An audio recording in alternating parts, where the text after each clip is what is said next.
নমস্কার বন্ধুরা, রংমিলান্দিতে আপনাদের আবার আমি স্বাগত জানাই। আজ সোমবার, মহাদেবের জন্মদিন, আবার শ্রাবণ মাসও চলছে, তাই জন্য এই ভিডিওটা ভাবলাম অ্যাপ্রোপ্রিয়েট হবে, তাই জন্য আজকে তুলে ধরা। এই ভিডিওটা কয়েকদিন আগের, যখন আমরা এগরায় থাকতাম তখনকার। তো তখন একদিন আমরা বাবার দুধ ঢালতে গেছিলাম, আমাদের রুমের পাশেই ছিল, তাই অনেক পুরনো মন্দির শোনা যায়, অনেক পুরনো। আমরা সেই ছোটো থেকেই শুনছি। আমার তো পূর্ব মেদিনীপুরেই বাড়ি, বিয়ে হয়েছে পশ্চিম মেদিনীপুরে, কিন্তু আমরা বিয়ের আগে অনেকবার গেছি। আর এখানেই আমার মাসিমণির বাড়ি, তো তাই জন্য অনেকবারই আসা হয়েছে। খুব পুরনো, যে শোনা যায় যেখানে প্রথমে আপনাদেরকে জলাধারটা দেখালাম, সেই জলাধারের সঙ্গে সমুদ্রের নাকি অ্যাটাচ ছিল, কাছাকাছি ছিল নাকি সমুদ্র, পরপর পরপর সমুদ্র পিছিয়ে গেছে। এটাই তো গানে আছে না, যে এক কুল ভাঙে এক কুল গড়ে, তো সেরকমই। তো যাই হোক, এখানে অনেক সেই পুরনো মাটির ঘর আছে, যেখানে আজও পর্যন্ত ওখান থেকেই প্রসাদ কিনতে হয় মানুষদের।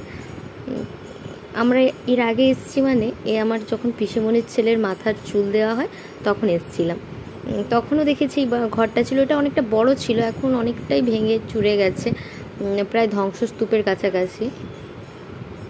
তো দেখে খুব ভালো লাগলো, এখনও সেই মানে ঐতিহ্যটাকে বজায় রেখেছেন এনারা।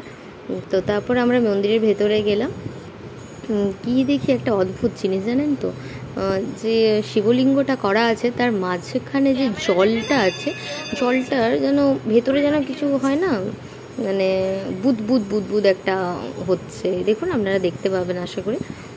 তো সেটা অবাক লাগলো, অদ্ভুত।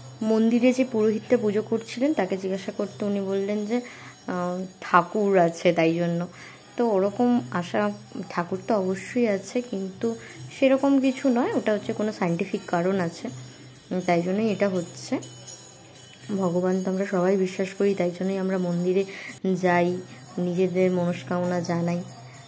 যাই হোক, কিন্তু এটা কোনো মানে ঠাকুর এরকম মানে জলের মধ্যে এরকম একটা করছে, সেটা কিছুই নয়, ওটা আসলে উনি জানেন না ঠিক মতো, তাই জন্যই বলেছেন।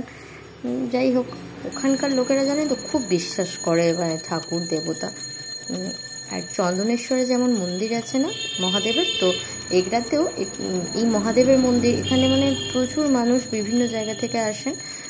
আশা করি অনেকেই জানেন, যারা যারা জানেন তারা অবশ্যই কমেন্ট করে জানাবেন এই মন্দিরটার নাম কি। আমি জানালাম না, তো আপনাদের কমেন্টগুলো যদি ঠিক হয় আমি সেখানে অ্যান্সার দেবো আপনাদের, যে মন্দিরটার নাম।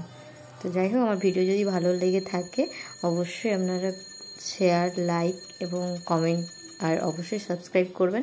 আপনারা অনেকেই দেখছে আমার ভিডিও দেখছেন, কিন্তু আমাকে সাবস্ক্রাইব করছেন না। যারা যারা এখনও পর্যন্ত সাবস্ক্রাইব করেননি, আমার চ্যানেলটা সাবস্ক্রাইব করুন এবং পাশে অল বাটনে ক্লিক করুন। সবাই ভালো থাকবেন, পরের ভিডিওতে আবার আপনাদের সাথে আমার দেখা হবে। তো আজকের মতো টাটা, ভালো থাকবেন।